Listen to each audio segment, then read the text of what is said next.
Good morning વિદ્યાર્થી મિત્રો. આપણે ગયા લેક્ચરની અંદર આપણા નવા ચેપ્ટરની શરૂઆત કરી દીધી હતી ઉષ્માગતિશાસ્ત્રની, બરાબર. આ લેક્ચરમાં આપણે થોડું આગળ વધીએ. ગયા લેક્ચરમાં આપણે બહુ ખાસ વાત નહોતી કરેલી આ ચેપ્ટરની, માત્ર અમુક શબ્દોની જાણકારી મેળવેલી હતી. જેમ કે દબાણ માટે પી સંજ્ઞા વપરાય છે, કદ માટે વી સંજ્ઞા વપરાય છે, તાપમાન માટે ટી સંજ્ઞા વપરાય છે, જથ્થા માટે એન વપરાય છે, આંતરિક ઉર્જા માટે કેપિટલ યુ અથવા કેપિટલ ઈ વપરાય છે, બરાબર. ફરીથી એકવાર આંતરિક ઉર્જાની વ્યાખ્યા હું તમને કહી દઉં તો પ્રણાલી પાસે રહેલી તમામ ઉર્જાના જથ્થાના સરવાળાને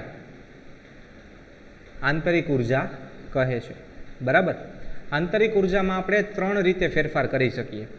કાં તો આપણે ઉષ્મામાં ફેરફાર કરી શકીએ, બરાબર. સૌથી પહેલો ફેરફાર આવે છે ઉષ્મામાં ફેરફાર, બરાબર. અથવા તો આપણે કાર્ય વડે એમાં ફેરફાર કરી શકીએ છીએ, અને અથવા એમાં રહેલા દ્રવ્યના જથ્થાના આધારે આપણે એમાં ફેરફાર કરી શકીએ છીએ. આપણી પાસે ત્રણ રસ્તા છે. કાં તો ઉષ્મામાં ફેરફાર કરો, કાં તો કાર્યમાં ફેરફાર કરો, અને કાં તો દ્રવ્યમાં ફેરફાર કરો, બરાબર. હવે દ્રવ્યમાં સ્વાભાવિક છે, બધાને ખબર જ હોય કે તમે અંદરથી કંઈક પદાર્થ કાઢી લ્યો તો એની આંતરિક ઉર્જા ઘટી જવાની છે, અંદર કંઈક પદાર્થ ઉમેરો તો આંતરિક ઉર્જા વધવાની છે. એવી રીતે તમે ઉષ્મા ઉમેરો પ્રણાલીમાં તો આંતરિક ઉર્જા વધે, કેમ કે ઉર્જામાં વધારો થયો. અને જો ઉષ્મા બહાર કાઢી લેશો તો આંતરિક ઉર્જા ઘટે, કારણ કે ઉષ્મામાં ઘટાડો થયો. એવી જ રીતે કાર્યની વાત કરીએ, તમે પ્રણાલી ઉપર કંઈક કાર્ય કરો તો એની ઉર્જા મળી પ્રણાલીની, તો એ આંતરિક ઉર્જામાં વધારો દર્શાવે છે. અને જો તમે પ્રણાલી પાસે કંઈક કામ કરાવો, પ્રણાલી પોતે કંઈક કામ કરે તો એણે ઉર્જા વાપરી એટલે કાર્ય વપરાણું, ઉર્જા ઘટી ગઈ તો આંતરિક ઉર્જા ઘટે. હવે આપણે આ ત્રણને અલગ અલગ રીતે અભ્યાસ કરીશું, એક એકની વાત કરીએ. જ્યારે કાર્યની વાત કરતા હોય ત્યારે ઉષ્મામાં થતો ફેરફાર શૂન્ય, અને જ્યારે ઉષ્માની વાત કરતા હોય કાર્યમાં થતો ફેરફાર શૂન્ય. જથ્થો અચળ રાખવાનો, જથ્થામાં કંઈ ફેરફાર કરવાનો નથી. એટલે દ્રવ્ય તો 0 જ રહેશે, તફાવત પહેલેથી. ચાલો, એટલે સૌથી પહેલાં આપણે આવશે કેસ નંબર 1, બરાબર. આપણો કેસ નંબર 1. ચાલો,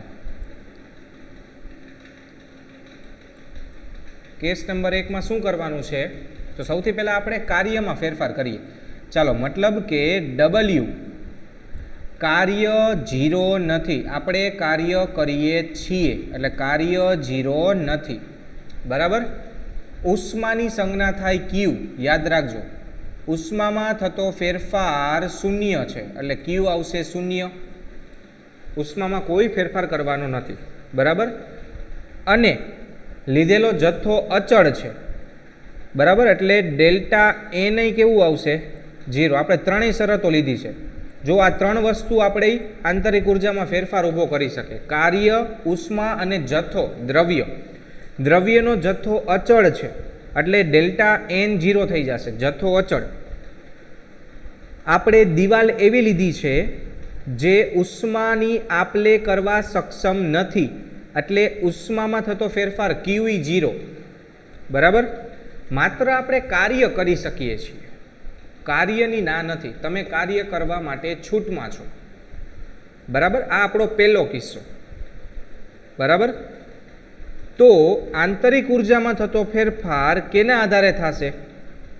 આંતરિક ઉર્જામાં થતો ફેરફાર W ના આધારે થાય, કારણ કે QE 0 છે ને ડેલ્ટા એનમાં થતો ફેરફાર એ 0 છે. એટલે આંતરિક ઉર્જામાં થતો ફેરફાર W ના લીધે જ થશે. એટલે જેટલો W માં ફેરફાર આવશે એટલો આંતરિક ઉર્જામાં ફેરફાર આવશે, બરાબર. આ જે આપણે કિસ્સો લીધો છે એ કિસ્સાને સમોષ્મી કિસ્સો કહેવાય. ઇંગ્લિશમાં એને એડિયાબેટિક પ્રોસેસ કહેવાય. એટલે એડી લખેલું છે, વર્ક એડી, એડિયાબેટિક પ્રોસેસ, સમોષ્મી પ્રક્રિયા, બરાબર. ડિટેલમાં વાત કરીએ જેથી તમને વધારે સારું સમજાય. ચાલો, પહેલાં આપણે કાર્યમાં ફેરફાર કરવો છે. ઉષ્મા શૂન્ય, જથ્થો અચળ, બરાબર. ચાલો, આપણે પ્રથમ કાર્ય કરવાથી આંતરિક ઉર્જામાં થતા ફેરફાર વિશે તપાસ કરીએ, બરાબર. આપણે થર્મોસ ફ્લાસ્કમાં અથવા તો ઉષ્મા રોધક બીકરમાં થોડું પાણી ધરાવતી પ્રણાલી લીધી છે. ચાલો શું કર્યું ધ્યાન આપજો ખાસ. મેં એક થર્મોસ લીધો છે. હવે થર્મોસની દિવાલ ઉષ્મા રોધક હોય એટલે ઉષ્મા અંદરથી બહાર ના જઈ શકે, બહારથી અંદર ના આવી શકે, બરાબર. અથવા તો તમે ઉષ્મા રોધક દિવાલવાળું બીકર લઈ શકો છો. શરત શું? ઉષ્મા રોધક દિવાલ હોવી જોઈએ. એટલે કે પર્યાવરણમાંથી ઉષ્મા અંદર ના જવી જોઈએ પ્રણાલીમાં, અને પ્રણાલીમાંથી ઉષ્મા બહાર પર્યાવરણમાં ના જવી જોઈએ, બરાબર. હવે ધ્યાન આપજો ખાસ.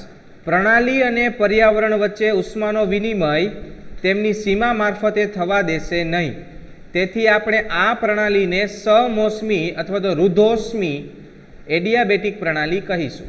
એડિયાબેટિક પ્રણાલીની વ્યાખ્યા: જે પ્રણાલીમાં પ્રણાલી અને પર્યાવરણ વચ્ચે ઉષ્માનો વિનિમય એટલે કે આપલે થતો નથી તેવી પ્રણાલીને સમોષ્મી પ્રણાલી એટલે કે એડિયાબેટિક પ્રણાલી કહે છે, બરાબર.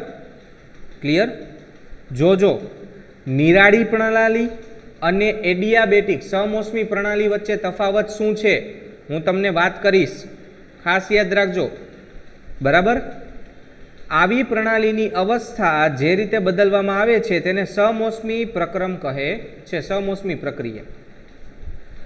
હાલો ફરીથી સમોષ્મી પ્રક્રિયાની વ્યાખ્યા. સમોષ્મી પ્રક્રિયા એક એવી પ્રક્રિયા છે જેમાં પ્રણાલી અને પર્યાવરણ વચ્ચે ઉષ્માની હેરફેર થતી નથી. અહીંયા પ્રણાલી અને પર્યાવરણને અલગ કરતી દિવાલને સમોષ્મી દિવાલ કહે છે. આપણે જે ઉષ્મા રોધક દિવાલ કહેતા હતા એને શું કહેવાનું? સમોષ્મી દિવાલ. હાલો જોવો જોઈએ. પર્યાવરણ અને આપણું પ્રણાલી વચ્ચે Q બરાબર 0. મેં તમને પહેલાં જ કીધું ઉષ્માનો કોઈ ફેરફાર થતો નથી, બરાબર. ઉર્જાનો ફેરફાર થશે પણ ઉષ્માનો ફેરફાર નહીં થાય. ઉર્જા કેવી રીતે બદલશે? કાર્ય વડે બદલશે. કાર્ય કરવાથી ઉર્જા બદલશે, બરાબર. ઉષ્માના લીધે નહીં બદલે. કાર્ય એક પ્રકારની ઉર્જા છે ને ઉષ્મા એક પ્રકારની ઉર્જા છે. એટલે ઉષ્મામાં ફેરફાર શૂન્ય પરંતુ કાર્ય થશે, બરાબર. આપણે આ પ્રણાલી પર થોડું કાર્ય કરીને આંતરિક ઉર્જામાં ફેરફાર લાવીએ છીએ. આપણે પ્રારંભિક અવસ્થાને અવસ્થા A કહેશું ત્યારે તાપમાન T A. ધારો કે અવસ્થા A દરમિયાન આંતરિક ઉર્જા UA.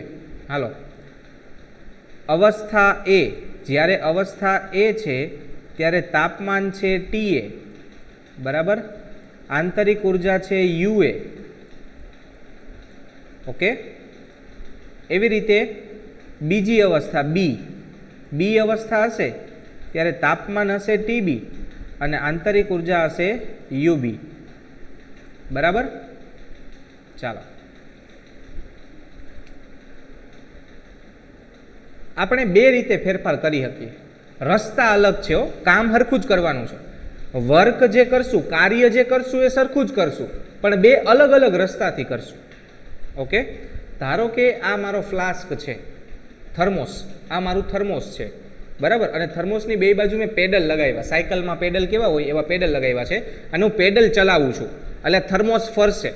થર્મોસ ફરશે એટલે અંદરનું જે પાણી છે એ પાણી પર કાર્ય થશે, પાણી ફરશે. પાણી પર કાર્ય થશે એટલે પાણીની ઉર્જા વધશે, પાણીનું તાપમાન વધશે, ઉર્જા વધશે એટલે, બરાબર. તાપમાન વધીને થઈ જશે TB. હવે B અંતિમ અવસ્થા. હવે TB છે, તાપમાન વધી ગયું ઉર્જા વધવાના કારણે, તો TB છે TA કરતાં વધુ હશે, બરાબર. એના લીધે આંતરિક ઉર્જા UBA UA કરતાં વધુ હશે. જો આપણે કેટલુંક યાંત્રિક કાર્ય કરીએ, જેમ કે 1 કિલો જૂલ કાર્ય નાના પેડલો ફેરવીને અને તેને લીધે પાણીને ઘુમાવીએ છીએ. નાના પેડલ ફેરવીને આપણે પાણી ફેરવું. ધારો કે નવી અવસ્થા, હવે અંતિમ અવસ્થા આવી ગઈ. એ અવસ્થાને આપણે B કીધું ત્યારે તાપમાન TB કીધું. હવે કાર્ય કર્યું એટલે ઉર્જા વધી, પ્રણાલીની ઉર્જા વધી, તાપમાન વધ્યું એટલે TB છે TA કરતાં વધુ હશે. એટલે તાપમાનનો તફાવત કેવો થશે? અંતિમ માઇનસ પ્રારંભિક એટલે TB માઇનસ TA, બરાબર.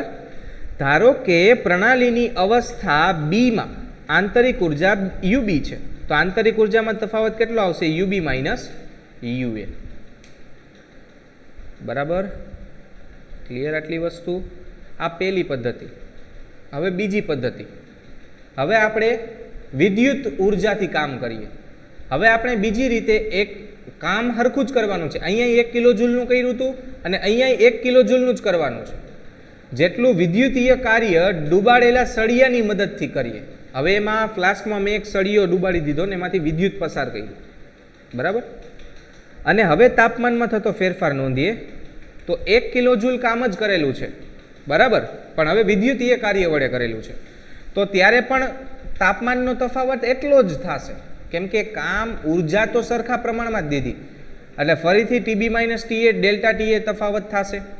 તો એના વડે થતો આંતરિક ઉર્જાનો ફેરફાર એ ડેલ્ટા યુ જ થશે, યુબી માઇનસ યુ. બરાબર. આના ઉપરથી સાબિત શું થાય છે? રસ્તા બે હતા અલગ અલગ, કામ એક સરખું જ કરેલું છે. કામમાં ક્યાંય ફેરફાર નથી કર્યો આપણે. કામ એક સરખું જ કરેલું છે, માત્ર રસ્તા અલગ હતા. ખાસ ધ્યાનથી સાંભળજો શું કહું છું. એના લીધે થતો ફેરફાર એક સરખો જ હશે. આવું સાબિત કર્યું હતું જૂલ નામના વૈજ્ઞાનિકે. ખાસ સાંભળજો, આવું સાબિત કરેલું છે જૂલ નામના વૈજ્ઞાનિકે. હકીકતમાં આ પ્રયોગો જેપી જૂલ નામના વૈજ્ઞાનિકે 1840 થી 1850 વચ્ચે કરેલા હતા. અને એણે દર્શાવેલું હતું કે પ્રણાલી પર આપેલ જથ્થાનું કાર્ય કરવામાં આવે, જેમાં રીત કોઈ પણ હોય, રસ્તો ગમે તે હોય, પણ અવસ્થામાં સમાન ફેરફાર થાય છે. હવે ખાસ ધ્યાન આપજો. અહીંયા સાબિત શું થયું કે તમે ગમે એ રીતે કામ કરો, ગમે તે રીતે કાર્ય કરો, મળતું પરિણામ સરખું જ હશે. બરાબર. તમે યાંત્રિક ઉર્જાથી 1 કિલો જૂલ આપો, તમે વિદ્યુત ઉર્જાથી 1 કિલો જૂલ આપો, કે તમે બીજી કોઈ પ્રણાલી વડે 1 કિલો જૂલ ઉર્જા આપો, કયા રસ્તાથી આપેલું છે એનાથી ફરક જ નથી પડતો. કેટલી ઉર્જા આપેલી છે એનાથી જ ફરક પડે છે. બધાયમાં આઈપી તો 1 કિલો જૂલ જ. એટલા માટે અહીંયા એ સાબિત થાય છે કે કાર્ય, ધ્યાનથી સાંભળજો, કાર્ય પથથી સ્વતંત્ર છે. કાર્ય પથથી સ્વતંત્ર છે. એના લીધે આંતરિક ઉર્જા પણ પથથી સ્વતંત્ર છે. તાપમાન પણ પથથી સ્વતંત્ર છે. એ સાબિત કર્યું આપણે તાપમાન વડે. બરાબર. આથી એ યોગ્ય જણાય છે કે પ્રણાલીની એક એવી રાશિ આંતરિક ઉર્જાને વ્યાખ્યાયિત કરવી જોઈએ જેનું મૂલ્ય પ્રણાલીની અવસ્થાની લાક્ષણિકતા હોય. જેમ કે સમોષ્મી પ્રક્રમમાં કરેલ કાર્ય WAD પ્રણાલીની બે અવસ્થા વચ્ચેના તફાવત જેટલું હોય, એટલે ડેલ્ટા યુ બરાબર થશે વર્ક એડિયાબેટિક. મેં એ જ બનાવ્યું, જુઓ, ડેલ્ટા યુ બરાબર વર્ક એડિયાબેટિક.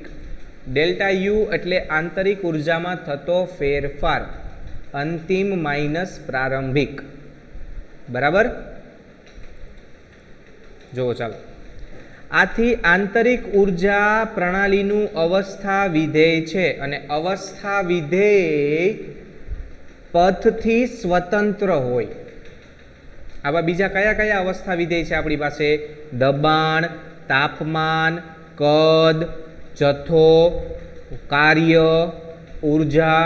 આ ઉર્જા શું? ઉષ્મા. આ બધા પથથી સ્વતંત્ર છે. બરાબર.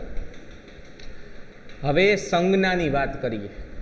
કાર્યની સંજ્ઞા ક્યારે ધન આવશે ને ક્યારે ઋણ આવશે. રાસાયણિક ઉષ્માગતિશાસ્ત્રમાં international union of pure and applied chemistry IUPAC પ્રણાલિકા પ્રમાણે ધન સંજ્ઞા ધરાવે છે કે જ્યારે પ્રણાલી પર કાર્ય કરવામાં આવે છે, પ્રણાલી પર કાર્ય કરવામાં આવે છે, એટલે કે W ધન થશે અને તેની આંતરિક ઉર્જા વધે છે. જોજો, ખાસ ધ્યાન આપજો.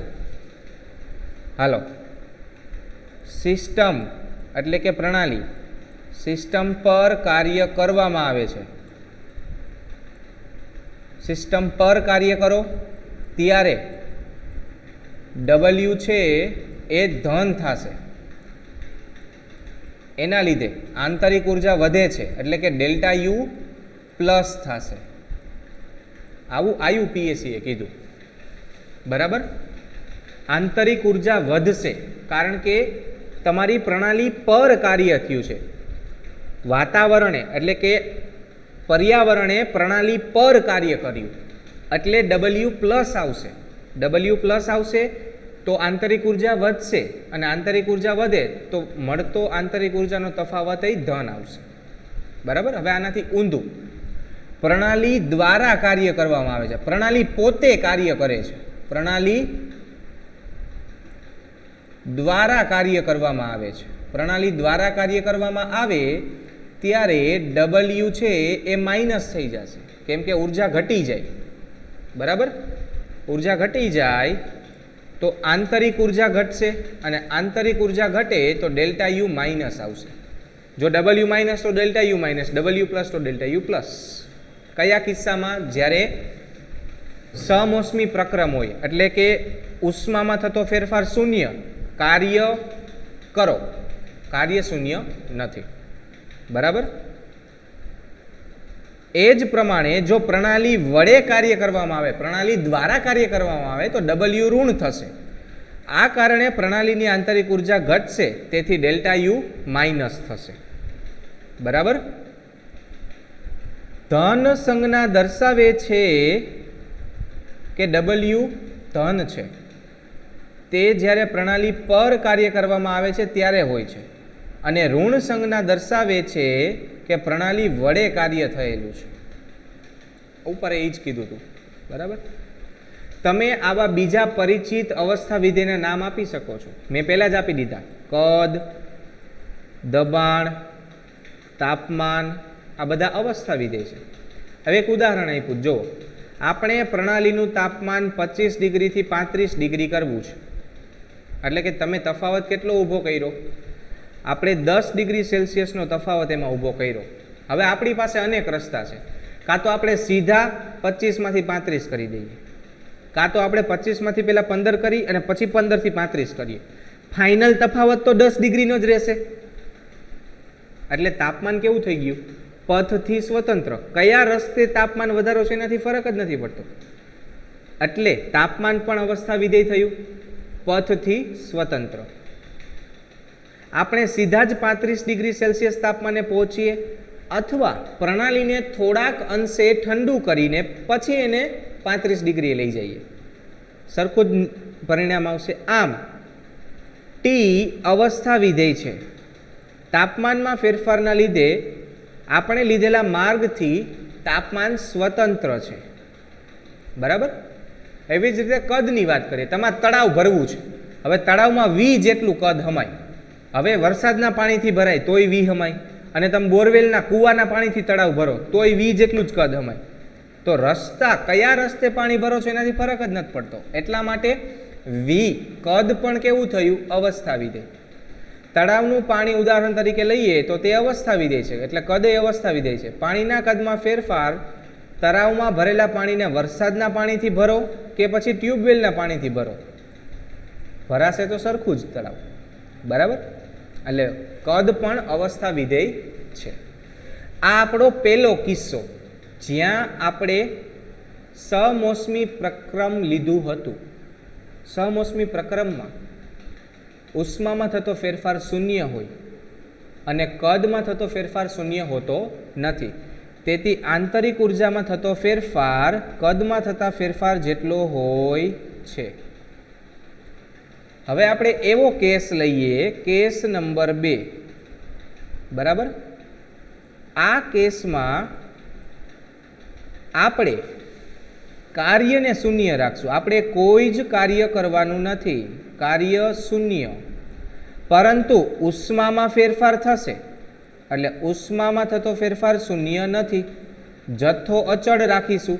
જથ્થો અચળ એટલે જથ્થામાં થતો ફેરફાર શૂન્ય. તો અહીંયા ડેલ્ટા યુ કેટલું થશે? તો સ્વાભાવિક છે, અહીંયા ડેલ્ટા યુ થશે ક્યુ ડબલ્યુ જેટલું. કેમ?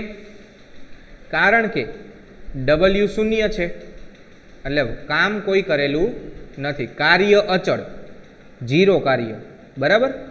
ખાલી ક્યુ રાખો ને, ડબલ્યુ નથી લખવું. હાલો, समझाई गयुं बधाने? तो अहींया आंतरिक ऊर्जामां थतो फेरफार उष्मामां थता फेरफार जेटलो होय छे। बराबर? जोवो चालो किस्सो नंबर 2 उष्मामां थतो फेरफार। આપણે પ્રણાલીની આંતરિક ઉર્જામાં ફેરફારને પર્યાવરણમાંથી પ્રણાલી કે પ્રણાલીમાંથી પર્યાવરણમાં કાર્ય કર્યા વગર એટલે કાર્ય શૂન્ય ઉષ્માની હેરફેરથી કરીએ એટલે ક્યુ શૂન્ય નથી। બરાબર? ઉર્જાનો વિનિમય જે તાપમાનના તફાવતનું પરિણામ છે તેને ઉષ્મા કહે છે। ઉષ્મા ક્યુ। તાપમાનના તફાવતના લીધે ઉર્જામાં થતો ફેરફાર ઉષ્મા કહેવાય છે। ઉષ્માની વ્યાખ્યા સાંભળજો ધ્યાનથી। તાપમાનના તફાવતના લીધે ઉષ્મામાં થતો ઉર્જામાં થતો ફેરફાર ઉષ્મા કહેવાય છે। ઉષ્માની સંજ્ઞા ક્યુ। હવે આપણે પહેલા સમોષ્મી દિવાલ લીધી હતી। હવે સમોષ્મી દિવાલને બદલે ઉષ્મા વહન કરે તેવી દિવાલ લેવાની છે। એટલે કે આપણે કોપરની દિવાલ લીધી છે। બરાબર? એટલે આપણી પાસે બે અવસ્થા આવશે, આગળ હતી એમ જ, પ્રારંભિક અવસ્થા અને અંતિમ અવસ્થા। અને આપણે ઉષ્મા વડે હવે 1 કિલો જૂલનો ફેરફાર કરીશું। ઓમાં કાર્ય વડે કર્યો હતો, હવે ઉષ્મા વડે કરશું। બરાબર? હવે સમોષ્મી દિવાલોને બદલે ઉષ્મા વહન કરતી દિવાલ મારફતે સમાન તાપમાન ફેરફાર કરશું, જેમ પહેલા કર્યો હતો। સમાન પ્રારંભિક અને અંતિમ અવસ્થાઓમાં ઉષ્મા ફેરફાર કરીએ। જોવો જોઈએ, હવે આપણી પાસે માત્ર બંધ અવસ્થા છે, સમોષ્મી અવસ્થા નથી। કેવી અવસ્થા છે? બંધ પ્રણાલી છે। બરાબર? એટલે પર્યાવરણ અને પ્રણાલી વચ્ચે ઉષ્મા વાહક દિવાલથી ઉષ્માનું વહન થશે। દ્રવ્યમાં કોઈ ફેરફાર નથી કરવાનો, દ્રવ્ય અચળ, કાર્ય શૂન્ય।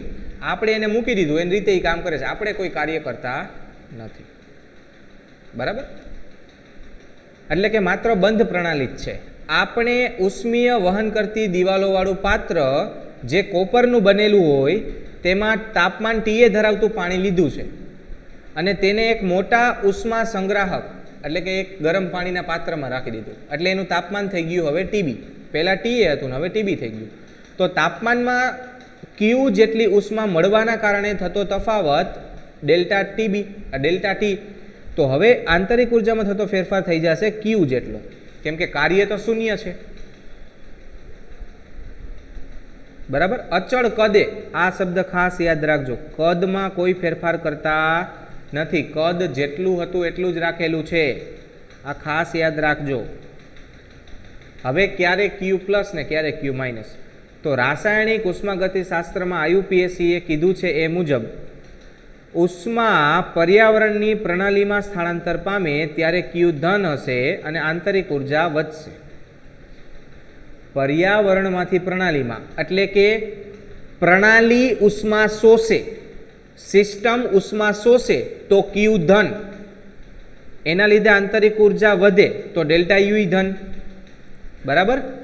એટલે કે સિસ્ટમ ઉષ્મા શોષે, સિસ્ટમે ઉષ્મા શોષી લીધી તો એના લીધે ક્યુ આવશે ધન અને એના લીધે આંતરિક ઉર્જામાં થતો ફેરફાર ધન આવશે, કારણ કે આંતરિક ઉર્જા વધે છે। આનાથી ઉલટું, જો સિસ્ટમ ઉષ્મા મુક્ત કરે એટલે કે સિસ્ટમે પ્રણાલીએ ઉષ્મા પર્યાવરણને આપી, સિસ્ટમ ઉષ્મા મુક્ત કરે તો આપણું ઉષ્મા આવશે ઋણ અને એના લીધે આંતરિક ઉર્જા ઘટે તો ડેલ્ટા યુ આવશે માઇનસ। બરાબર? સમજાઈ ગયું બધાને?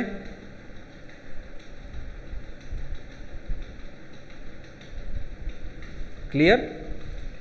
જુઓ ચાલો, જ્યારે ઉષ્મા પ્રણાલીમાંથી પર્યાવરણમાં સ્થળાંતર પામે એટલે પ્રણાલીએ ઉષ્મા મુક્ત કરી તો ક્યુ ઋણ આવશે અને એના લીધે આંતરિક ઉર્જામાં થતો ઘટાડો ડેલ્ટા યુ માઇનસ આવશે। હવે સામાન્ય કિસ્સો, ચાલો સામાન્ય કિસ્સો એટલે શું? તો હવે બેયની ભેગી વાત કરો એટલે આપણો કેસ નંબર 3, બરાબર? કેસ નંબર 3, હવે ડબલ્યુ 0 નથી, અને ક્યુ પણ 0 નથી, પરંતુ બંધ પાત્ર હોવાથી જથ્થો અચળ છે, એટલે કે જથ્થામાં થતો ફેરફાર શૂન્ય. તો હવે આંતરિક ઉર્જામાં થતો ફેરફાર કાર્ય અને ઉષ્મા બંને વડે થશે. આ આપણો ઉષ્માગતિશાસ્ત્રનો પ્રથમ નિયમ છે, ફર્સ્ટ લો ઓફ થર્મોડાયનેમિક્સ. ઉષ્માગતિશાસ્ત્રનો પ્રથમ નિયમ ડેલ્ટા યુ બરાબર ક્યુ વત્તા ડબલ્યુ. બરાબર. જુઓ, ચાલો સામાન્ય કિસ્સો. આપણે એક સામાન્ય કિસ્સો લઈએ જેમાં અવસ્થામાં ફેરફાર કાર્ય અને ઉષ્મા બંનેની હેરફેરથી કરીએ છીએ. હવે કાર્ય કરવાનું છે અને ઉષ્મામાંય ફેરફાર કરવાનો છે, એટલે માત્ર બંધ પ્રણાલી છે, ઉષ્મા વાહક દિવાલ હશે. તો એવા કિસ્સામાં આપણે ડેલ્ટા યુ બરાબર ક્યુ પ્લસ ડબલ્યુ લખી શકીએ. બરાબર. ચાલો, આપેલ અવસ્થામાં ફેરફાર માટે ક્યુ અને ડબલ્યુ બંને ફેરફાર કેવી રીતે લાવવા તેના પર આધાર રાખશે. તમે રસ્તો કયો વાપરો છો એનાથી ફરક જ નથી પડતો. બરાબર. આપણે માત્ર બે જ વસ્તુ જોવાની, પ્રારંભિક અવસ્થા શું છે અને અંતિમ અવસ્થા શું છે, એના ઉપર જ આ સૂત્રનો આધાર છે. અંતિમ માઇનસ પ્રારંભિક હંમેશા. બરાબર. હવે ખાસ ધ્યાનથી સાંભળજો, આપણે આઇસોલેટેડ સિસ્ટમ નિરાળી પ્રણાલી વિશે વાત કરીએ છીએ. નિરાળી પ્રણાલીમાં ઉષ્મામાં થતો ફેરફાર શૂન્ય હોય, થતું કાર્ય શૂન્ય હોય, બે 0, તો ડેલ્ટા યુ 0. બરાબર. હવે આપણે તફાવત લખીએ છીએ. બરાબર.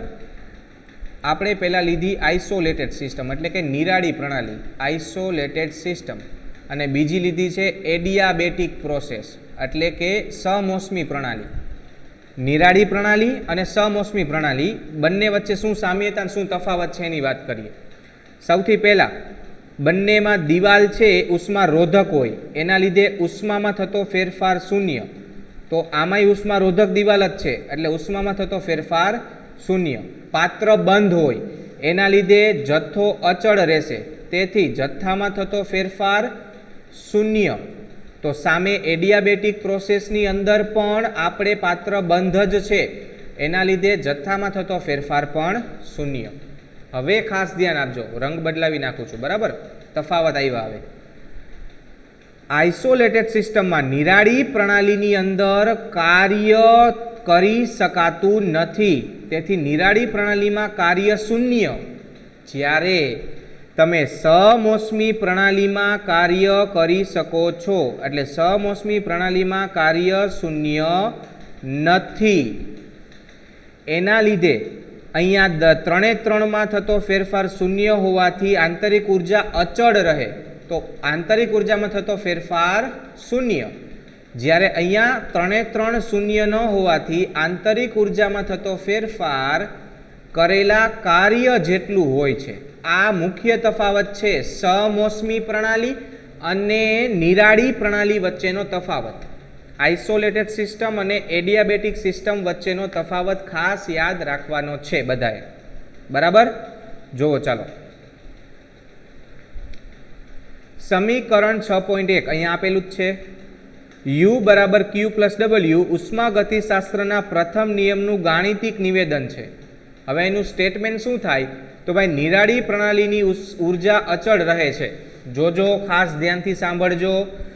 નિરાળી પ્રણાલીની આંતરિક ઉર્જા અચળ રહે છે. આંતરિક ઉર્જામાં થતો ફેરફાર શૂન્ય છે, કાંઈ ફેરફાર નથી થતો, ફેરફાર શૂન્ય છે, ઉર્જા શૂન્ય નથી. ઉર્જામાં થતો ફેરફાર શૂન્ય છે, આંતરિક ઉર્જા અચળ હોય નિરાળી પ્રણાલીની. આ તમારા ઉષ્માગતિશાસ્ત્રનો પ્રથમ નિયમ. બરાબર. તેને સામાન્ય રીતે ઉર્જાના સંચય નિયમ તરીકે પણ ઓળખાય છે. સંચય નિયમ એવો છે કે ઉર્જાને ઉત્પન્ન પણ કરી શકાતી નથી કે તેનો નાશ પણ કરી શકાતો નથી. બરાબર. આ નોંધ ખાસ વાત ધ્યાનથી સાંભળજો. ઉષ્માગતિકીય ગુણધર્મ ઉર્જાની લાક્ષણિકતા ને કદ હારે સરખાવો. ઉષ્માગતિકીય ગુણધર્મ છે ઉર્જા, આંતરિક ઉર્જાને કદ સાથે સરખાવો તો તમે કોઈ પણ વસ્તુનું કદ માપી શકો છો. બરાબર. તમે એક શીશામાં પાણી ભરેલું છે, એ શીશાનું તમે કદ માપી શકશો. કે કેટલા લીટર પાણી છે એમાં. પણ તમે દરેક વસ્તુનું આંતરિક ઉર્જા સચોટ માપી જ નથી શકતા. તમે દરેક ઉર્જાનો સરવાળો કરશો, વાત સાચી, પણ પહેલાં દરેક ઉર્જા ગોતવી તો પડે ને. તમે દરેક ઉર્જા એમને ના ગોતી શકો. એટલે કોઈ પણ પ્રણાલીની આંતરિક ઉર્જા માપી શકાતી નથી. એનું કદ માપી શકાય, તાપમાન માપી શકાય, દબાણ માપી શકાય, બરાબર. પરંતુ જો તમે આંતરિક ઉર્જા માપી નથી શકતા, એનો મતલબ એવો નથી તમે આંતરિક ઉર્જામાં થતો ફેરફાર ન માપી શકો. તમે ઉષ્મા અને કાર્ય વડે ફેરફાર માપી શકશો, પરંતુ સચોટ આંતરિક ઉર્જા માપી શકાતી નથી. હું એમ કહું કે 25 ડિગ્રી સેલ્સિયસે સચોટ આંતરિક ઉર્જા કેટલી ન માપી શકું. હું એમ કહું 35 ડિગ્રી સેલ્સિયસે સચોટ આંતરિક ઉર્જા કેટલી હું ન માપી શકું. પરંતુ હું એમ કહું કે બંને અવસ્થા વચ્ચે કેટલો તફાવત આવ્યો આંતરિક ઉર્જામાં એ માપી શકું. સમજાણું? ચાલો, આપણે ચોક્કસ અવસ્થામાં પ્રણાલીનું કદ નિરપેક્ષ મૂલ્ય દર્શાવી શકીએ, એટલે સચોટ મૂલ્ય દર્શાવી શકશું, પરંતુ આંતરિક ઉર્જાનું સચોટ નિરપેક્ષ મૂલ્ય દર્શાવી શકાતું નથી. આપણે માત્ર એનો ફેરફાર જ માપી શકીએ છીએ. ચાલો, આજના લેક્ચરમાં જેટલું ભણ્યા છીએ એના આધારે કોયડો 6.1 આપણે સોલ્વ કરીએ. સૌથી પહેલો પ્રશ્ન, પ્રણાલી વડે પર્યાવરણમાં ઉષ્મા શોષાઈ નથી, એટલે Q બરાબર 0 છે. Q બરાબર 0 પ્રણાલી પર કાર્ય થયું છે. જોજો, પ્રણાલી પર કાર્ય થયું છે. ઉષ્મા 0 એટલે આપણો કેસ નંબર 1 થશે. ઉષ્મા 0 પ્રણાલી પર કાર્ય થયું છે, એટલે કે W પ્લસ આવશે તો ડેલ્ટા યુ પ્લસ, એટલે ડેલ્ટા યુ બરાબર WAD. આંતરિક ઉર્જામાં થતો ફેરફાર સમોષ્મી પ્રક્રમમાં થયેલા કાર્ય જેટલો હોય. પ્રણાલીની દિવાલ કેવી હશે? તો સમોષ્મી દિવાલ હશે, કારણ કે ઉષ્મા ફેરફાર નથી કર્યો, કાર્ય કર્યું છે, તો સમોષ્મી દિવાલ હશે. અને ડેલ્ટા યુ બરાબર WAD. જોવો જોઈ છે પહેલાનો જવાબ ઈ જ, બરાબર. હવે બીજો પ્રશ્ન, પ્રણાલી પર કાર્ય થયેલ નથી, તો હવે બીજો કિસ્સો, આપણે કંઈ કામ જ નથી કર્યું, પ્રણાલી પર કાર્ય થયેલ નથી. ચાલો, પછી ઉષ્માનો જથ્થો પ્રણાલીમાંથી પર્યાવરણમાં જાય છે. પ્રણાલીમાંથી પર્યાવરણમાં, પ્રણાલીએ ઉષ્મા મુક્ત કરી. હાલો જોઈ, ઉષ્મા મુક્ત કરે તો Q માઇનસ આવશે, એટલે ડેલ્ટા યુ બરાબર -Q થશે. જોવો જોઈ, ડેલ્ટા યુ બરાબર -Q, અને ઉષ્માનું વહન થાય છે તો ઉષ્મીય વહન કરતી દિવાલ, બરાબર. છેલ્લો કિસ્સો, પ્રણાલી વડે કાર્ય થાય છે. પ્રણાલી વડે કાર્ય થાય, જોવો જોઈ. હવે છેલ્લો કિસ્સો, પ્રણાલી વડે સિસ્ટમ દ્વારા કાર્ય કરો તો W માઇનસ, હાલો W માઇનસમાં આવશે, W માઇનસમાં, બરાબર. પછી શું કીધું છે? ઉષ્મા પ્રણાલીને આપવામાં આવે છે, એટલે કે ઉષ્મા શોષે છે તો Q પ્લસ આવશે. હાલો, Q પ્લસ, તો ડેલ્ટા યુ બરાબર શું આવ્યું? Q minus W. અને બંધ પ્રણાલી હશે, કેમ કે ઉષ્મામાં ફેરફાર થાય છે, બરાબર. જોવો જોઈ, Q માઇનસ W ને બંધ પ્રણાલી. સમજાઈ ગયું બધાને? નેક્સ્ટ લેક્ચરમાં આપણે આગળ ચેપ્ટર ભણીશું. આજે જે ભણ્યા છીએ એ ખાસ સમજજો વ્યવસ્થિત રીતે, બરાબર. Thank you so much.